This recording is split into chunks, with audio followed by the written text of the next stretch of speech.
We have heard, since last spring, and maybe even before that, we have heard about the labor shortages in the building and construction industry.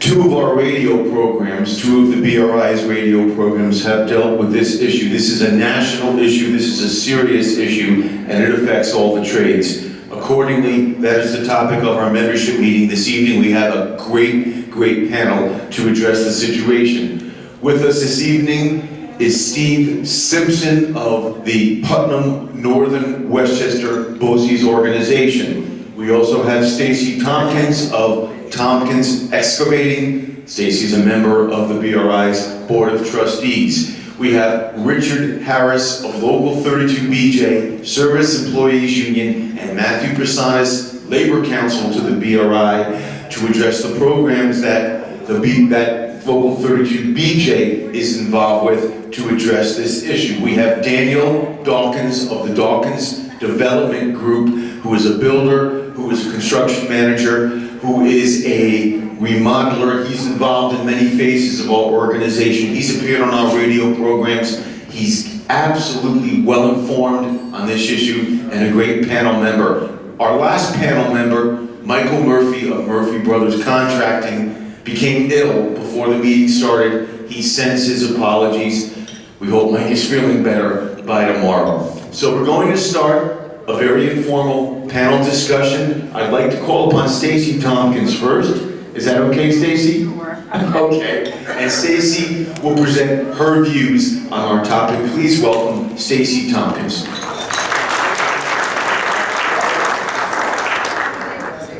Thank you for having us here tonight. I want to present a few statistics that might enlighten you a little bit. So we're an excavation company, full site development. We employ between 20 and 25 people at a time. So it's always a challenge, obviously, to recruit and hire the right people. I don't have a full-time human resource person. We do it in-house with the resources that we have.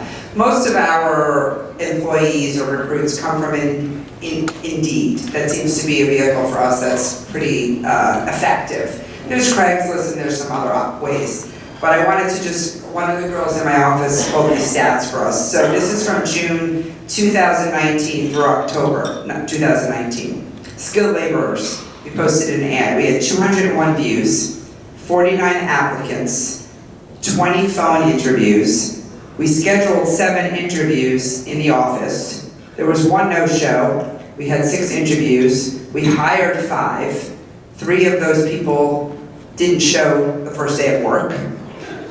2 employees that we managed to hire lasted 2 or 3 months, and 1 lasted 3 days. That's for skilled labor. I'll just read you quickly. Heavy equipment operator. 519 views, 69 applicants, 20 phone interviews, 8 interviews scheduled, 2 no-shows, 2 canceled, 4 interviews, 2 hires, 1 decided the commute was too long, and 1 employee lasted 3 months, left to go to another job, and I heard he wants to come back, but okay. So I think that's some interesting statistics to see what a small business that we're doing is, what's happening. And we use that information to show our field leaders because they're saying, hire. Why can't you get us good people? Well, we are working on that. We are trying to do that.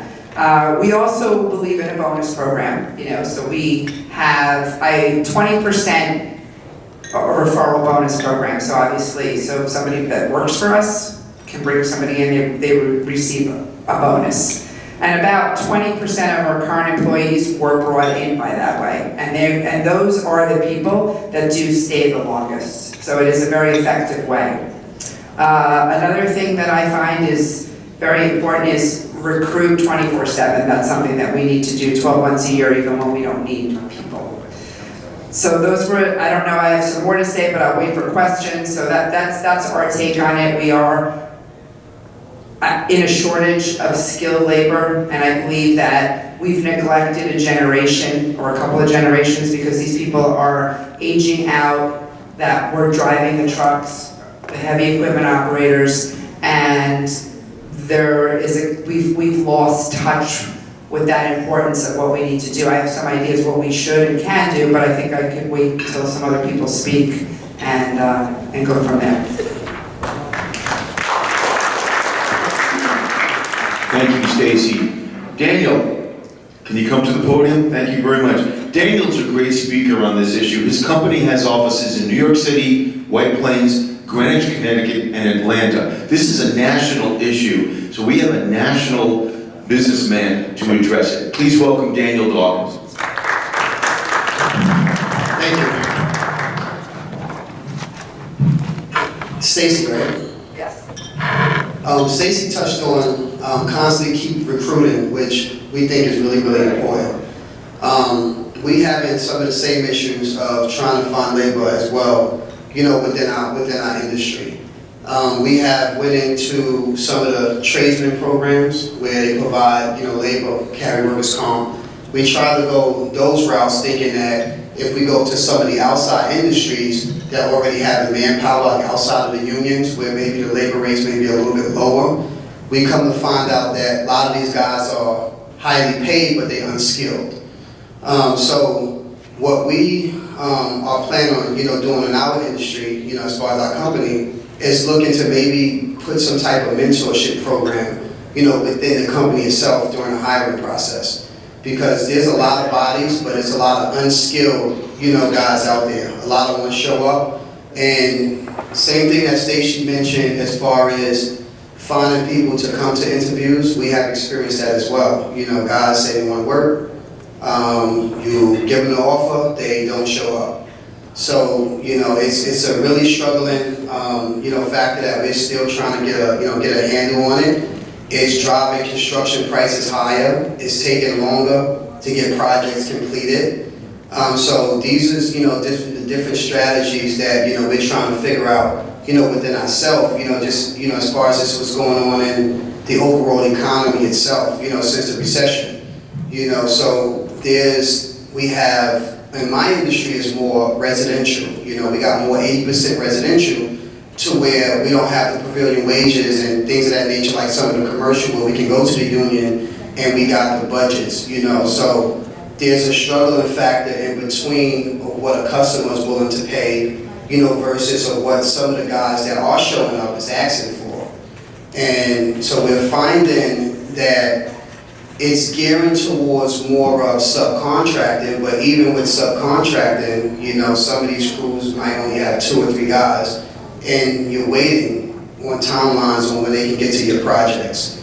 You know, so I don't have all the answers, but on my end, I think that the construction companies might need to start putting some form of internal apprenticeship training program, you know, in place, because even with the skilled guys that we're getting, they're not really fully skilled.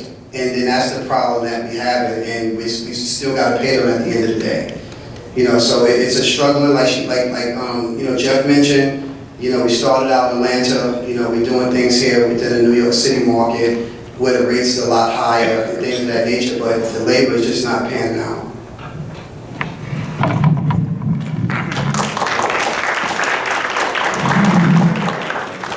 Thanks, Daniel. We appreciate your participation. Is that a question? Well, could you hold off until the panel is done? Judy, is that okay?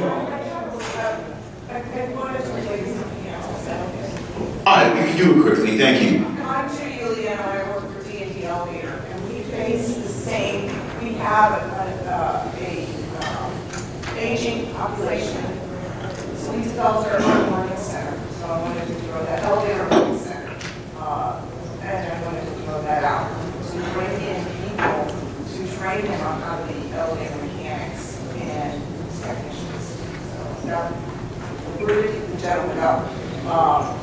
So yeah, that was one of the things, yes, we are developing our own training. Okay, thank you, Judy. That's D&D Elevator, longtime member of the BRI, absolutely. Thank you. When we were planning this program, we thought we'd take a look at the realty side in terms of the trades that serve the realty side of our area's housing stock. As most of you know, Matthew Persanis is Labor Counsel to the Building and Realty Institute. He is the principal of Elfante and Persanis. He is our lead negotiator in labor contract negotiations with Local 32 BJ Service Employees International Union. So first we'll touch with Matthew Persanis, then we'll go to Richard Harris of Local 32 BJ, who works out of the union's Manhattan office, for their views on the realty side of the trades issue. Matt, it's all yours. Thank you, Jeff. One of the things, so normally when I get hired, it's to terminate people, not to hire people.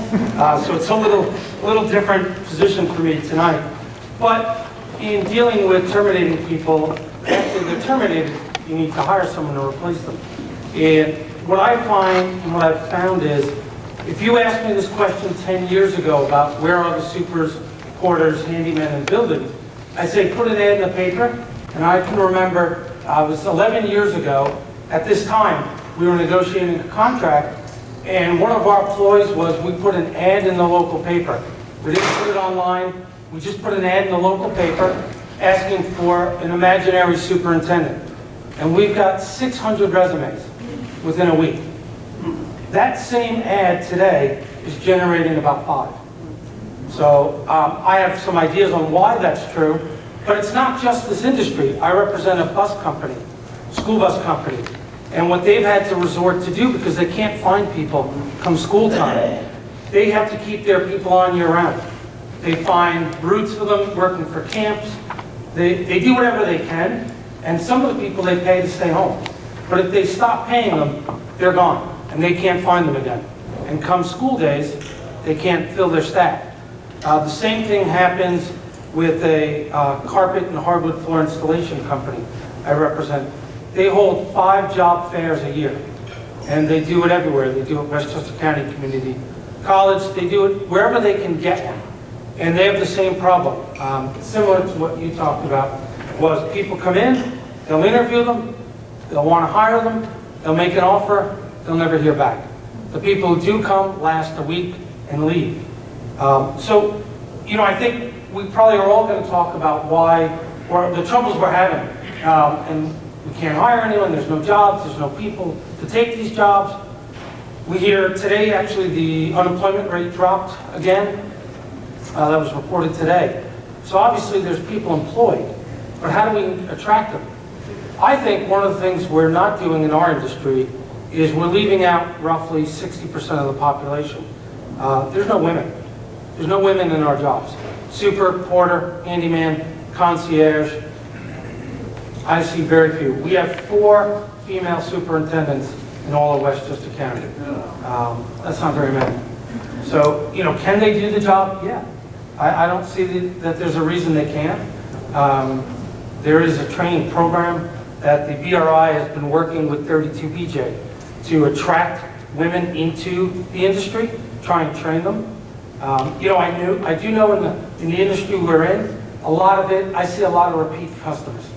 So by that I mean, I know grandfathers, fathers, and sons, all working in the industry.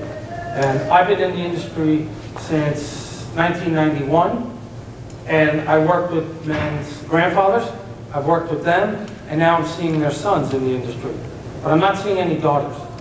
And I think it's a huge mistake by women to not get into the industry. These are good jobs. When you talk about a superintendent, a union superintendent in particular, you're talking about approximately $850 a week is their salary, which isn't fantastic. Family of 4 living in Lower Westchester might struggle on that, believe it or not. But you're also talking about a lot of pre-tax dollars that they're not spending. They don't pay for housing. So think about it, if you didn't pay for your housing cost. There's no transportation cost. They have no commuting. They walk outside their apartment. They typically get free telephone, cable, washing machines they get to use. That's all thrown in. They don't pay for their health coverage. They don't pay into their 401k. They can, but they don't have to. They don't pay into their pension. And they have a training fund, which we'll talk about, and a legal fund. Those are jobs that are out there that women are not looking for. And I think that's one area we can really attack and possibly bring in a whole new wave of possible employees. So I think that's where we need to look at. We can't just keep beating at the same rock and hoping for a different result. Thank you. Thank you, Matt. Richard Harris is the trainee manager of the Manhattan Operations and Career Services Division of Local 32BJ Service Employees International Union. We're very happy that he came up from Manhattan to address this topic. Please welcome Richard Harris, Local 32BJ.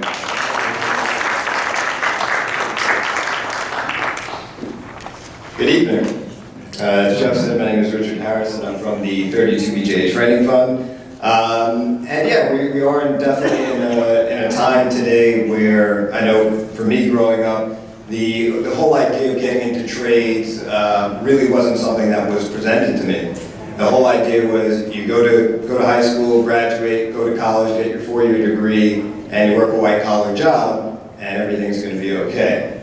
So there was no real vocations program or anything that any of me or my friends would really look to aspire to.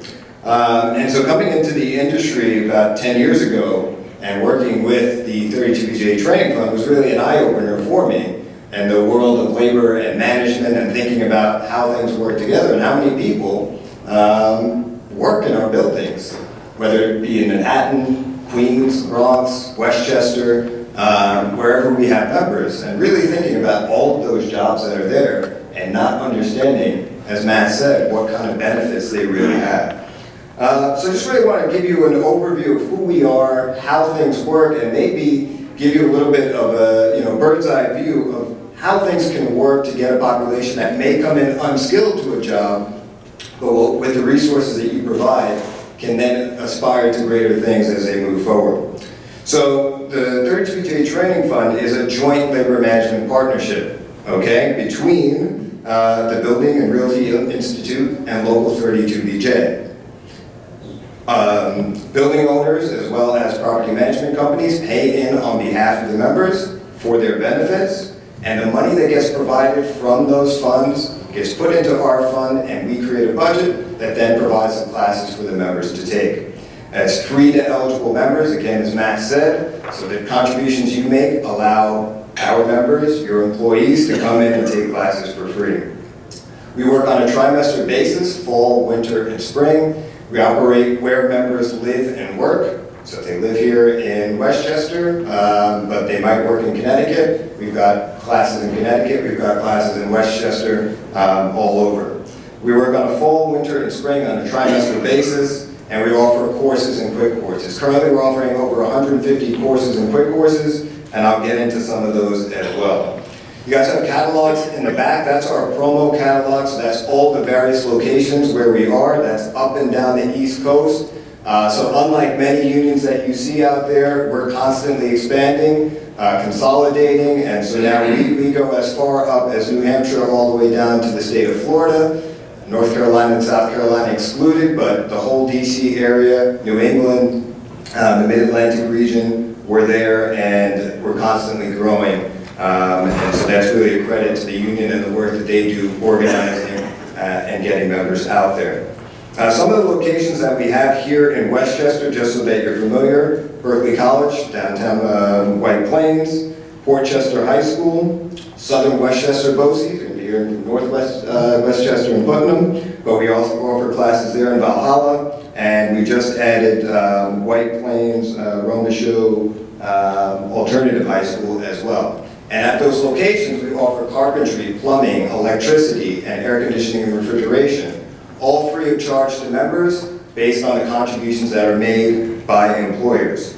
So at any of those locations, a member can sign up, take the class. We just require that they have a high school diploma or GED from an English-speaking country. If they don't have a high school diploma, they're welcome to come in and take a test in math and reading, and if they pass that test, they become eligible to take classes with us in those fields there.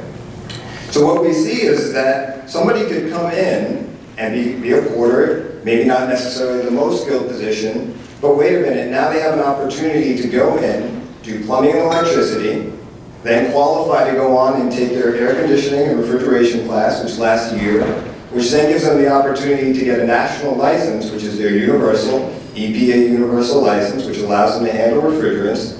And so for most of your buildings here in Westchester, that's about what they'll need in order to run a full-scale building, and they can move up from being a porter to a handyman to a superintendent. And so somebody who comes in without necessarily the skills that we would want for our top-level position has an opportunity over time to then embrace the program, move up within it, and again, at no cost to them. The only thing it costs them is their time. We also offer many academic classes. We know that a lot of our population are foreign-born and may not necessarily speak English, so we offer English as a second language, citizenship, exam test preparation, and high school equivalency as well. So members who want to get their GED, go back, and maybe even aspire to go to college, that's available to them as well.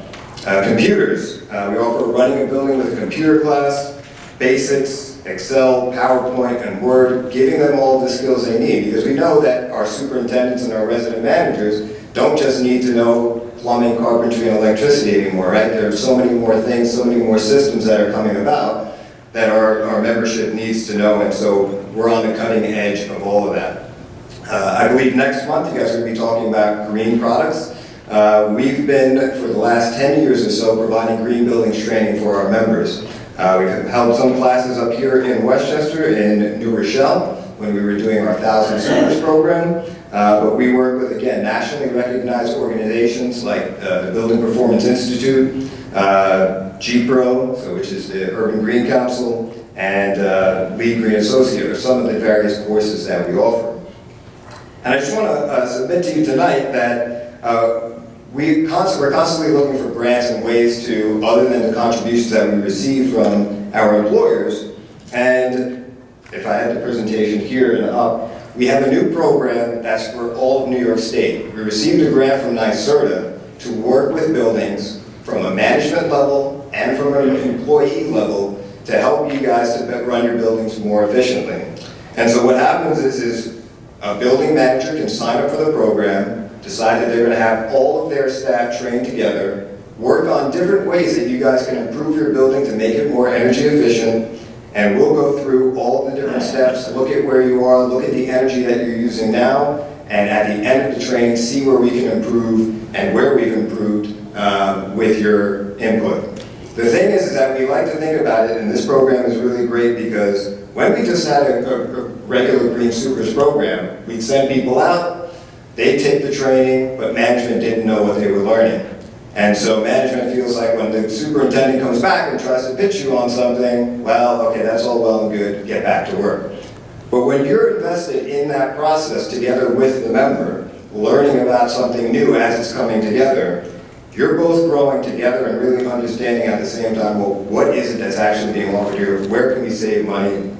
What are some of the lighting fixtures that we can switch out? What are the ways that we can work together as a team to really do that? And so this is an opportunity that's open to you if you have 32 BJ members at your building and you'd like to participate in the program. We have catalogs in the back. Please look at the information and reach out to us. We'd love to have you. Okay. Moving along, online courses. We continue to offer a suite of online courses to help keep members up to date on the various things that they have. And important for you guys to know, and Matt and I were talking about this earlier, is we're here for you. You're just as much as a part of the 32 BJ Training Fund as the union is. And what we like to stress is that if there's something out there that you want to see up here, we're more than happy to bring it to you. CPR, first aid, OSHA training, disaster preparedness. These are all things that we can come on site and bring to you in a setting like this, at your buildings. In fact, with the new workplace harassment law that's come up, we've definitely increased our numbers here in Westchester, worked with Farrar Management, PLI, along with other companies in Westchester who have taken advantage of the benefit. And so maybe before, nobody had used the program, not one of their employees, but then all of a sudden the law comes into place, and instead of going out and paying $100 per person to have them trained in sexual harassment training, their small contribution that they made into the training fund allowed their whole staff to be trained free of charge, saving them upwards of $4,000 to $5,000 on something that they would have went outside for. So if you're going outside for OSHA training, lead safety training, or anything like that, always think twice and look into the catalog and see if it's something that we're offering for you. Workplace harassment, I don't know how many have trained all of your staff. The deadline passed, right? October 9th. Again, anybody's guess what's going to happen if you haven't, but just to put it out there that we have a training online, in person. We have it in Spanish, English, and Albanian online. We've even held a class in Chinese down in Chinatown. And so we're there. We've been doing this for over a year now. We've trained over 10,000 members in the past year, and we're growing every single day, training more and more members. So again, before you go outside and pay for your employees to go, if you have eligible 32J members, they can take it here with us. Finally, I had out there the scholarship. So scholarship is available for both union members and their children dependents. It's another great benefit, 28 scholarships that we offer for undergrad, as well as 6 for graduate. That starts on November 1st. If you have workers who have children, the postcards are in the back. And again, that's just more of what we have. So just to really sum up, again, we have a crisis, we know, with a labor shortage, but I think really in the realty industry, you have a way where somebody can come in unskilled, and you're putting in the money for that person so that they might have that opportunity to move up and to grow into your next superintendent or resident manager, or to just improve the skills that they already have and that they want to grow with. So I think that can be a model for the other industries around, that as long as we put in the money and the contributions, and we set a path or a career track for our members to take, then they're going to be able to really live up to the skills that we have. Because let's face it, there is no apprenticeship program currently for building service workers. You come in, you get hired, and then you get the opportunity to really sharpen your skills. So it's something that we can think about as we discuss it on the panel. So thank you.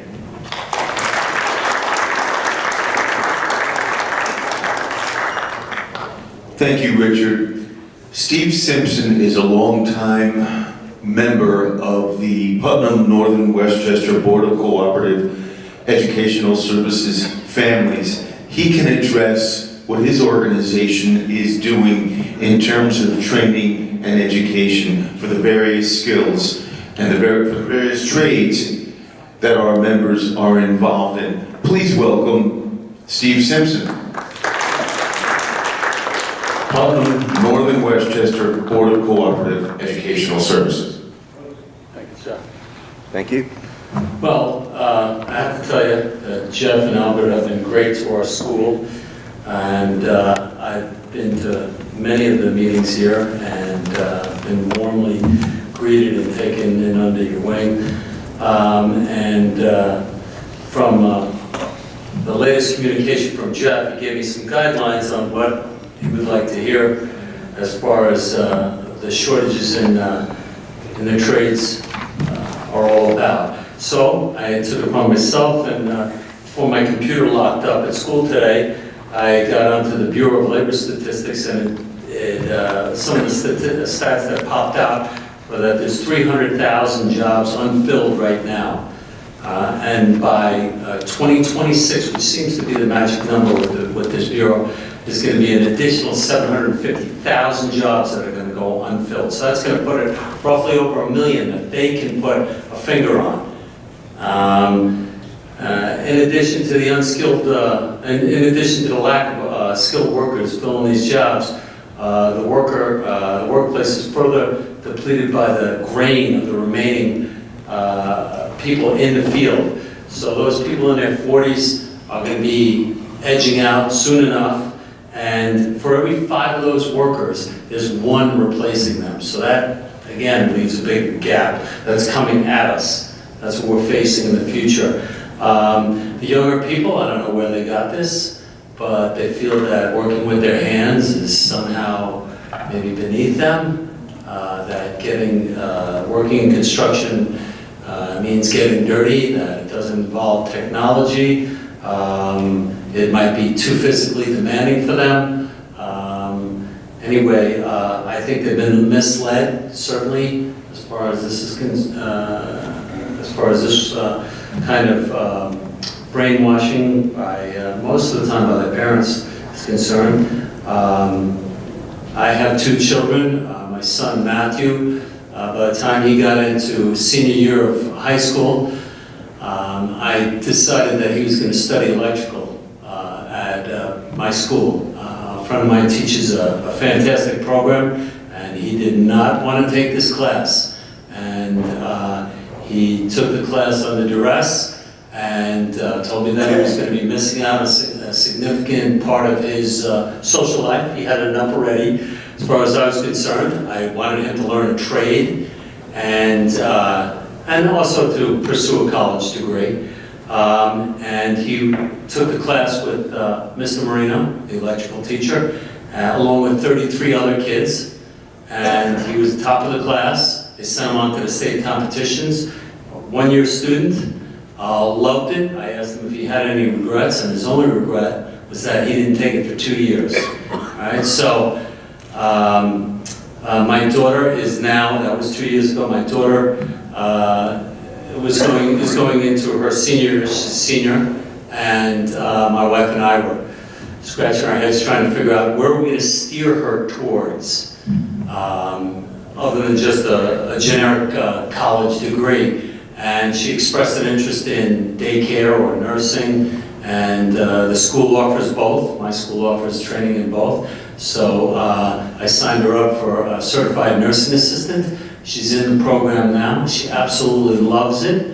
Believe me, I'd hear about it from her if she didn't. And it's one of her favorite classes, and she looks forward to going every day. And she's formed her own group of friends there from the 18 component school districts that attend. So I believe in this system. I believe in the classes that are taught at my school, so much so that I put my own kids in it. And I was never offered that opportunity because I went to private school when I was growing up. There was no gym, there was no industrial arts, there was nothing like that. It was strict academia. So some of the programs that we offer at BOCES, I teach carpentry and have taught it for 33 years. We offer electrical, as I've told you, HVAC, plumbing, welding, that's in the construction area. We also have urban forestry, heavy equipment, tree felling, everything that goes along with that. Auto body, automotive, cosmetology, culinary, engineering, veterinary sciences, sports medicine, early childhood development, nursing, and computer repair, just some of the ones that are offered. These are also offered at night, so you can continue your education there as well. So those people who want to do a midlife change, like my next youngest sister, I'm one of 8 kids. She decided after 34 years of being a respiratory therapist, she wanted to study welding. She quit her job, saved up enough, and she's learning welding now. So people are changing what they're doing. They're changing the direction of their lives. And certainly you could use BOCES or one of these other fine programs to increase your chances of securing a gainful employment. What else did I want to talk to you about?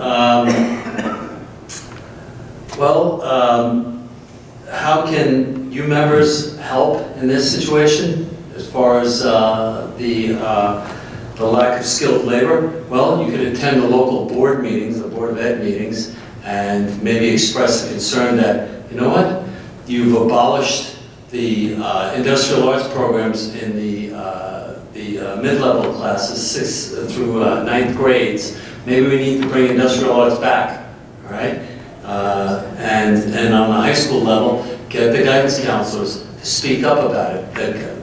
The guidance counselors in my own school were really not encouraging my kids to go to BOCES, all right? So I called through to the guidance department and said, I definitely want my child, rearrange the schedule. I want them, both my son and my daughter, to attend the tech programs. So you need to speak up, hire our graduates. We have an online posting of our programs, and you can post your jobs as they come open.